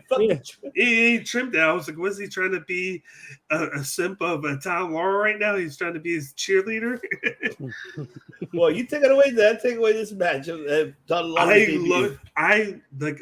just in the past year, I've grown to love Tom Lawler. Like I've got a chance to see him 3 times in the past year and a half. 2 at New Japan Strong. I got to see him versus Fred Rosser for the title in Philly. That was probably one of my favorite matches of the year. How grueling it was. They went almost 30 minutes in that match. He showcased a lot. And then I saw him right before I went to Forbidden Door. I went to Warrior Wrestling. I saw him wrestle Davey Richards. And that was a great match because it's 2 submission guys kind of going at it. Yeah, I'm sure their styles really meshed well. It meshed greatly. And then have him come into it, I'm like, how is he going to combat against a tall guy like Lance Archer? And what he did was he got up close with him. He did those kind of like the judo throws. He did that a couple of times. He would lock on. He put the arm bar on. He had a knee bar on at times. He made it a point to kind of systematically attack him. But then he was able to stand up and trade with Archer too, throwing the punches, throwing a little bit of kicks. Like, and he was doing it for the crowd. Like you could tell, like coming in, he got the crowd clapping. And when it came out, then he did the taking off the shorts. He got the crowd going here. He's kind of like the guy that you get in there to get the crowd back in, like after a match like Evil and Kenta, how it kind of like it's a certain way. Then you want to get the crowd hyped back up again, even if it's just for the next match after this one. He got them hyped back up, rejuvenized. He didn't get the victory because he made a small mistake, and that's when Lance Archer got him on the top rope and slammed him. But I thought it was a great opening performance from Tom Lawler, even in a loss. You say even in a loss, maybe a loss still could be a win for a guy. In this case, I thought it was for him. And then you knew Lance Archer needed a win after losing by countout to Battle of Fale the match before. It kind of worked out for both guys. Definitely it did. It did. De Niro. Take it away, my brother. I totally agree with Dan. I mean, a lot of people they see the Filthy Tom Lawler character coming out with the denim shorts and then taking off the shorts to more denim and like doing like this like little dance and doing like all this entertaining stuff, but they forget that he's legit. Like he's a legit fighter, fought in the UFC. He's a practitioner of jiu-jitsu and judo. So he's able to like really like dissect body parts. And I like that story here that they were telling with, Lance Archer obviously being a lot bigger than him, but size didn't really matter too much because you had Tom Lawler able to like systematically eliminate the limbs and able to use that submission prowess and his judo. So I think that was a really cool thing. And he was reminding people that he could really go and he's legit. But definitely in the end, I feel like Lance Archer needed this win.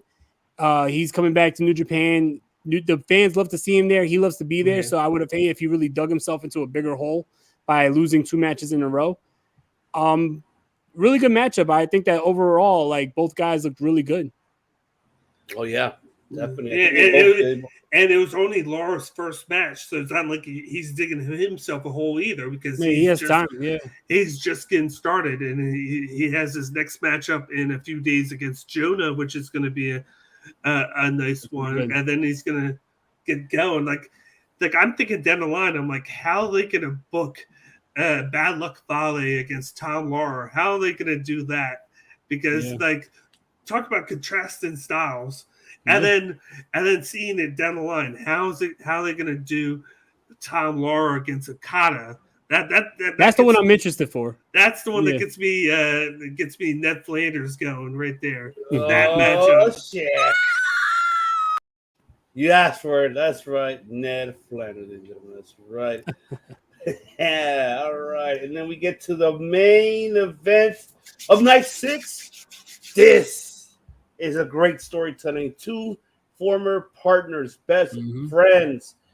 Man, Finn Juice, formerly known as Finn Juice, now going at it with each other. And that is, of course, David Finley versus Rock Hard, baby! Juice Robinson in the D-Block tournament match. And wow, this was a hard-hitting, fucking tough match, man. All I had to say is kudos to fucking these two, man. They put a fantastic main event. They sold it out for me. Both of them's great storytelling. Obviously, the shocking of the night. Everybody thought Juice. No. David fucking Finley defeated. Finley is legit. Kicked out of fucking Juice Robinson's finisher. And I was just like, what? That's how it was. And then after the pin. Let's fucking go.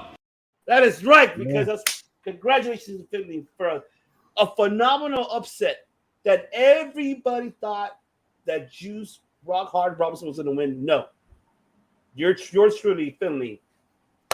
I think we could see this matchup again at Wrestle Kingdom. Honestly, like, this matchup was fucking phenomenal. I hope they bring him back because I do know that Finley, one of the reasons why they put him in here is because I don't think he is resigning, and his future's up in the air because this was one of his last wishes was to be in the G1, but to have him win a match like this is like huge for me. Like this was by far up until this point, like I said, versus Shingo and Yoshi, this was my favorite match up until this point. Even beating that, this match had everything. It had backstory, it had physicality, it had you like on your feet, it had like storytelling at its best. Like when you see like Finley ramping up and get very aggressive and kind of like evil, and you hear from Juice go, no, don't do it. No, I'm sorry. And it's like, and then you hear Finley go, I don't care. It's too late. And then you see him go after him. I'm like, I got giddy at that point because I'm like, oh. And then they made it on commentary like, oh, this is an aggressive side of Finley that we haven't seen in a while. And I like how Juice was attacking his shoulder because they made it a point to say, oh, his shoulder isn't the same. Like he's had surgery on it several times. And when they were a tag team at times because of the shoulder, Juice had to carry the team. But then Juice was in a similar situation where at times where he was by himself, Finley came back from injury too soon to save him from Archer. And now they're both buddies. And just like with Jay White, he kind of turned his back on Finley. I just loved every bit of their storytelling from the commentary to what they were storytelling in the ring. Yeah, in the beginning, it was kind of 50-50. They were going at it. But then you would see Juice kind of take over get cocky and then attack the shoulder of Finley, but then at some point Finley just snapped. That's what basically happened. He snapped and he just went full-fledged right after Juice, and Juice didn't expect it. And then that's where he had to use evil tactics to try and gain an edge. He thought it was over. He thought he was going to win when he grabbed the belt after a couple close finishes. But then you see Dave Finley grab the shillelagh and smack it against the belt. And then you see him hit him in the head. He could have got the victory there, but no. He wanted to make a statement. He picked him up, and then he did his finish and got the victory. I love right before that how both of them kicked out of each other's finishers. Well, Juice got his foot on the rope, and then Finley kicked out of the pulp friction. I just loved everything after that. And then on top of that, at the end of the match, in the commentary, he grabs the belt and he goes, "This is mine now." He was like, "You might not be champion, but, I got a statement." Juice was the guy that expected the title shot, and he's saying, "It's my title, but now I'm leaving with it. And if you want it back, Ospreay, you got to come get it." I loved everything about it. And then it makes me look forward, because now the next two matches for Finley are Shingo, Takahashi, and then Will Ospreay, and him and Will Ospreay are going to end the show that night. So it gets me giddy just thinking about what's going to happen. Oh, Yeah, I love it. That's right, I do love it. But yes, De Niro, the floor is yours, my brother. I didn't know about Finley possibly not re-signing with New Japan, because after seeing this matchup and having two guys who are not typically in New Japan main event this show and show that they belong in that main event. First of all, Juice Robinson main eventing his second matchup in the G1, because his last matchup was in the main event as well, and he showed that he can hang. But Finn definitely showing that he can hang in that main event also. So I think that if Finley was able to resign, there's a good possibility that these two guys could be the face of New Japan, because they are just... Maybe after seeing this, it might change New Japan's minds. I would hope so, because the chemistry between these guys are unreal. Like the built-in storyline of them being former partners, and now just like the bitter hatred. Watching this matchup, I'm the Wrestling Delorean. I was literally just watching a match from WCW about 2 weeks ago, and it was William Regal versus Fit Finley, and it was just like brutal as fuck. And seeing this matchup, I see a lot of his father in him. Yeah, and then having that chemistry between him and Juice, like, it just seemed like it brought me right back to that matchup, seeing Fit Finley and William Regal from like 97. So I definitely would love to see this matchup over and over again. And I think that they could go a long way with this feud.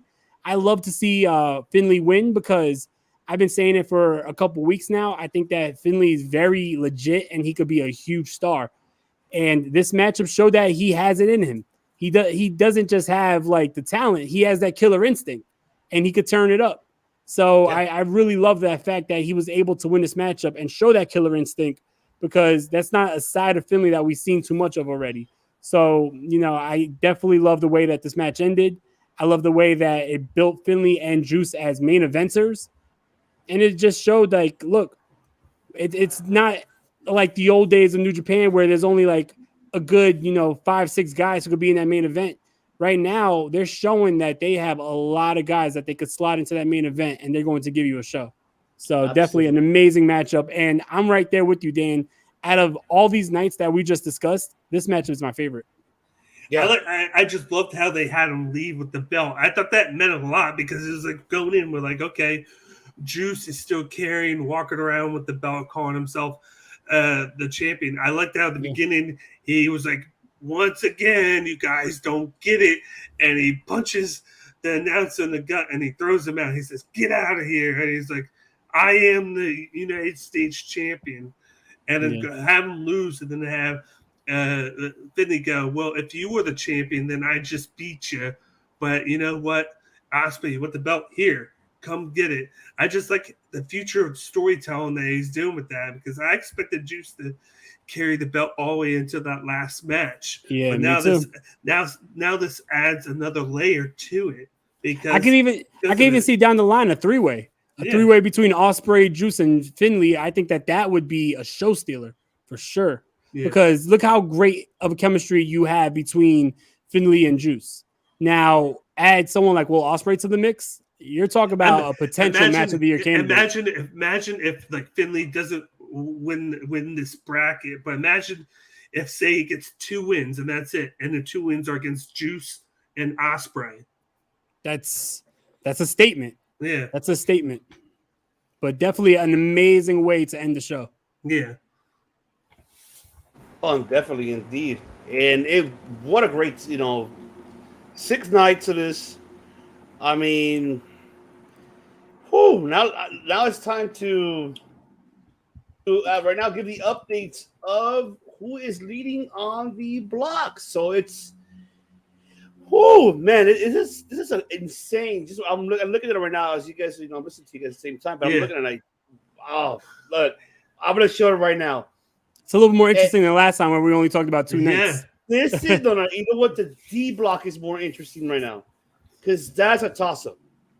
So let me go ahead and share my screen and show our viewers here. This is what we have. So in the A block, we do have the leader, of course, Okada with 4 points. Yano with 2, Lawler 0, Jonah 0, Cobb with 2, Archer with 2, Back Fale with 2. B block, we have Ishii with 0, Tama 2, Sonata 2, Tai Chi 2, Great Okan 0, Jay White with 4 leading in the block B, and Chase Owens with 2 points. C block is when we have for Zack Sabre Jr. leading the C block, along with following him, but behind is Tanahashi at 2, Goto at 2. We have Aaron Hanare at 2 and Evo at 2, Kenta at 0, and Tetsuya Naito at 0. Now, the D block is the most intriguing one. It's a murderer's row. It's a murderer's, yes. And Yoshihashi, 0 points, of course. But everybody else, Finley, Takagi, Ospreay, Juice, El Fantasma, and Yujiro, all with 2 points. And I'll tell you what. Yoshihashi, after the performance he gave Shingo, I don't see him being at 0 for long. Yeah. Agreed. And that's Juice's next matchup is Yoshihashi. It's going to be interesting. And we're looking at the C block, Naito's next matchup is against Evil. Yeah, it's against Evil. So that's when we was like, okay. Former stablemates, yeah. Yeah. Man. And then wasn't it Naito who Evil won the title from, right? Yes, it was. Yep. Yes, that's right. That was Wrestle. I think it was last year's. No, 2 years ago. Wrestle Kingdom. 2 years ago, Wrestle Kingdom. Yes. Yeah. Oh man, so yeah, you got Okada leading the way.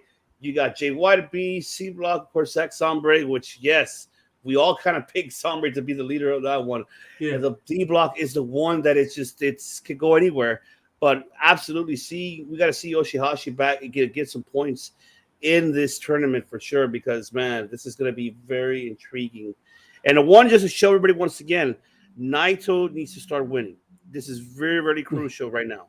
The fact is that where is he? Let's see, where is he on block C? Right? C, yeah, he's right there on block C. So he cannot afford. So he has Evil, and then he has Hanare, and then he has Kenta, and then Zack Sabre Jr. So I could see him going like undefeated now, because I think one of the shocking things of the tournament is Kenta is 0-2 right now. Yes. On top of Naito, they're both 0-2. I could see with Evil only have wrestled once. I could see Naito kind of skating by that with the win. And then you got those two facing each other. And then you got Hanare, who's going to put a good match in. But I feel like he's going to lose to Naito because Naito would need more. And then it could be a scenario where Kenta and him face each other. And I think that'll be a big-time matchup. And I think Naito gets that one, skates by that. And to me, it's going to lead down to Zack Sabre Jr. and Naito. And just like I said before, I think all this early damage that Zack Sabre Jr. is taking now, I think it's going to play a factor into that matchup. Don't catch up. Yeah. I think so too. You're right. I think you got a valid point there, Dan. But man, this is so intense, really, really intense. Now, I mean, let's talk about it. So now, obviously, coming up within the next few hours, 24 hours, ladies and gentlemen, you will have night number 7 coming up for the G1, which I'll show the card very briefly for the tournament only. I'm only showing the tournament card, as we do have Will Ospreay versus Yujiro, Goto versus Inari, which I think that's going to be a showstealer matchup for sure. Yeah. And, Ishii Tama Tonga, I'm very intrigued to see how that's going to end up being. And Yano and Bad Luck Fale, this is going to be very interesting to see who's going to take that win because they both need it, honestly. But the one I think that's really going to intrigue me is Goto and Inari. I think that's going to be the fight of the night for night number 7. I like how Ishii and Tama Tonga are main eventing it. I didn't expect them to do that, but I like this is going to be Ishii's second main event, and then this is going to be Tama Tonga's first one. I feel like this is them trying to get Tama Tonga over a little bit more. I'm predicting that he's going to win this one, and you might see him say something to Jay White, like he'll be 2-0 if he wins, and then he'll be toe-and-toe with them at 4 points, both having 2. I could see both of them going undefeated into that last matchup. I really could see that. It's either that, or I could see like Tama Tonga losing a matchup somehow, but then gaining it back against Jay White and getting the tiebreaker on him. I won't be surprised if he loses to Ishii. I think Ishii will sneak up with his win. If he were to lose one, I would agree with you. Yeah, I think it would be interesting.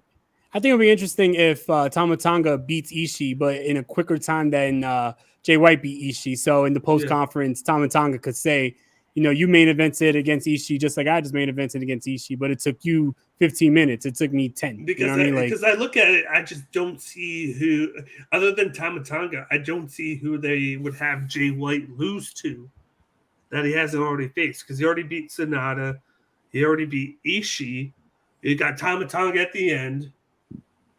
And like, could they have him lose to Chase Owens in like a funny fashion? You never know. Because those War Club matches are always iffy. You never know who's gonna. Yeah. Like I look at it, I'm like, who is he gonna lose to? Like I don't see him losing to Tai Chi. Like I see it being a great match, but I don't see him lose to him. So it comes down to me. It comes down to Jay White losing to Chase Owens or to Tama Tonga or both. Like it all depends. Unless he just goes undefeated. That too. And we got, of course, we have night number 8, which will be on Saturday, July 30th, of course. This card is stacked. Yes. Finley versus Shingo. You got that open in it. How do you have Finley and Shingo open it? That's fine with me. I think that's gonna be a great opening match. I'm really intrigued with Jonah and Tom. Yes, me too. I'm with you. This is gonna be fantastic. New Japan strong showing out right there. Two of the leaders. You got the TMDK leader versus Team Filthy, the leaders, and of course Sonata versus Great Okan, and it was Takahashi versus Zack Zombie Jr. in the main event for night 8, and then you have night number 9, which you have here Lance Archer versus Jeff Cobb. That's going to be an interesting one there. Yeah. Yoshihashi versus Juice Robinson. Ooh. Jay White versus Chase Owens. Okada versus Bad Luck Fale. And, of course, this is a desperate win for Naito. He needs to win this one. If not, he's done. He's out. He is done with the tournament. He's out of the tournament versus Evil here. So first night of the tournament with 5 matches. Yeah, I was about to say this is where they ramp it up to 5 matches, and then they do a little bit less of the 3-on-3 or 2-on-2s. Yes. So by far, I only have 7, 8, and 9, 10 has not been updated yet on the website, so which I'm looking for. But so far, I can read it to you guys. What is the one for the Tuesday, August 2nd for night 10. And that is, of course, night 10 would be right here. So I have Tomohiro Ishii versus Great Okan, Toru Yano versus Tom Lawler, Tama Tonga versus Sonata, Goto versus Kenta, and the main event for that is Finley versus Will Ospreay closing it out. Yep. So that's going to be very intriguing to see. I can see Tom Lawler and Yano being a real funny comedic matchup. Yeah. Oh man, definitely. This is going to be. Whoo, man, this is stacked, man. This is really stacked. I mean, Jesus. What can we say? I mean, so far, what do you guys think so far? Right now we know 3-6 so far right now. Are you guys really like, oh my, so excited? I'm invested. I'm invested right now with some of the storylines, and like I said, the whole Jay White Tama Tonga thing, the whole Naito starting off cold. Now we have David Finley coming in here and just messing things up, like being a player and now having the U.S. title in his hands. Like I want to see him walk out against Shingo with it. I want to see Finley win that, just so I can see him walk into the Ospreay match with the title and be like, "Oh, you missing something? You missing something? I have it. Come and beat me and take it back." Like I see there's a lot of storylines that I'm liking. What do you think? Yeah, I agree. I definitely agree. I mean, so far this is living up to the hype. Every night that we've watched, I just am falling more and more in love with this tournament, because this is the first year where, you know, they always had like storylines and sub stories within the tournament, but this is the first year where it's prevalent in every single block. There's a story going on in every block. I love that Naito is, you know, letting his chances slip through his fingers, and we're building up for a Naito comeback. I love the fact that, you know, we have the whole story with Finley holding the title. I love the fact that we have Zack Sabre Jr. winning, but it's taking a lot of damage in matches. It's just, there's so much going on that you forget that this is actually a tournament. These nights hold up on its own as just events. Say that these are just New Japan events and they were not in tournament form, and these nights hold up on its own as just great events. So none of these nights are throwaway nights. None of these nights are, you know what, we're going to take it a little easy tonight. This is balls to the wall action, and they're just going all out on every night. So definitely it's living up to the hype, and I just can't wait. I'm still very intrigued. It's going to this day. To this day. At this point, I don't think that they could do anything to lose me in this. Like, I'm just 100% invested. This is such good shit. Mm-hmm. It is good shit. I'm extremely invested, and just looking at the scorecard, it just it's telling great. It's really telling stories into this. Great storytelling, and I think with these directions, we can actually anticipate what could be the future booking for Wrestle Kingdom. I mean, we can go ahead and predict, which we have done, predict who we think was going to win, who will make it, who, you know, in each block. However, though, as story is developing during the pre-shows and in the tournament matches, we're seeing backstage post conferences, we're seeing some, you know, teasing future potential storylines. So for upcoming for Wrestle Kingdom coming, you know, for next year. So yeah, I'm truly invested. It's like you can't miss anything, because if you miss something, you might be confused later on. Like you want to catch the beginning, the matches, and then the post match like interview. You don't want to miss anything, because everything's connected. Yeah, it's all connected, and everything has a reason to it. Indeed. Absolutely, man. Indeed. So there you have it, ladies and gentlemen. Man, we just covered 16 matches today. I was just going to say, marathon. It took us the same amount of time to cover 16 matches that it did just 2 days last week. because we covered the pre-matches, but overall we were really, you know, we're invested. We're excited. We're stoked that this tournament is back on, And I just can't wait for September to see the crowd. Finally, I just can't wait. I can't wait to see. I'm so excited. I'm just really anticipating how the Japanese crowd is going to be reacting once they're able to cheer and boo and say whatever the fuck they want. So I'm really, really happy for them. And I love how, like me and Janira mentioned it, I love how they're mentioning New Japan Strong and how it's shown the importance of it. Like, they're building up New Japan Strong, and they made it a point to mention in their quarterly meeting that New Japan Strong went from 7% to a 14% increase, and how they want to add the women to it. They wanted to make it a big show here. Like, it's just a building, and they've added so much more talent to it. How they're right now, Hiromu and El Desperado and even Bushi were at the Strong Teepins in North Carolina. North Carolina. Sorry. Exactly. And I like how they keep sending them over, and then now they have Jonah and Tom Lawler over here in Japan. I love it. I love how they're doing the back and forth, and how they're creating another brand. Like, if there was one thing that the pandemic did do good for wrestling, it's the creation of New Japan Strong, because the only reason they did it was to give the U.S. talent in Japan the action to be able to wrestle. So they did it at the dojo, and it got so popular that they had to change the name, because I forget what the name was at first. It wasn't New Japan Strong. It was it was something else. And it got so popular, they changed the name and made it a weekly thing that they then, when everything opened up, they were like, hey, we can do something with this. We can travel and go to different cities. And now it's a monthly thing where it's kind of like reminding me of Impact, how they're doing the monthly tape-ins, and they're kind of doing it in different cities now.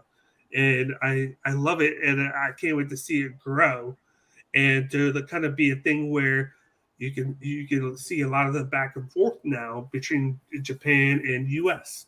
And New Japan wanted this for so long too, because they've been wanting a presence in the United States for a long time.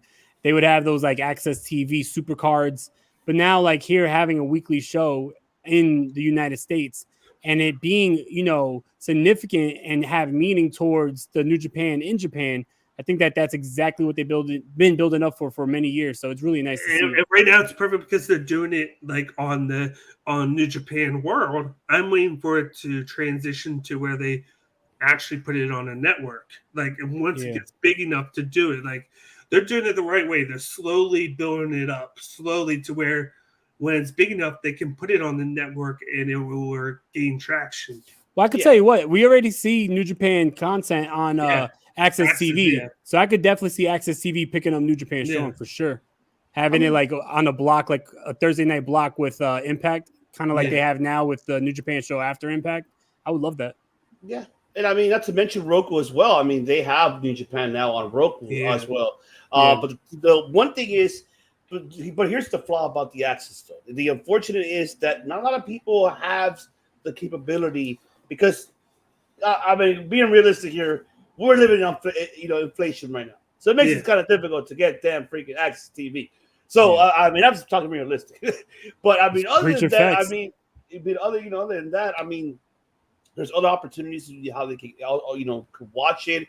I know that New Japan Strong try to more persuade it towards the YouTube channel, but I know that that's not what you want to go ahead and aim for to attract the audiences. You want, like how Dan and how you guys both mentioned, actual television platform that you're able to. I wish that channel. That's where the money is. Yeah, Channel 13 back in when it was KCOP could have picked it up here in Los Angeles or anywhere, because mind you, that is based here in LA Dojo. So, I mean, that could go towards that direction. Or, Fox. Fox have the money to go ahead and pick it, but I know they have WWE.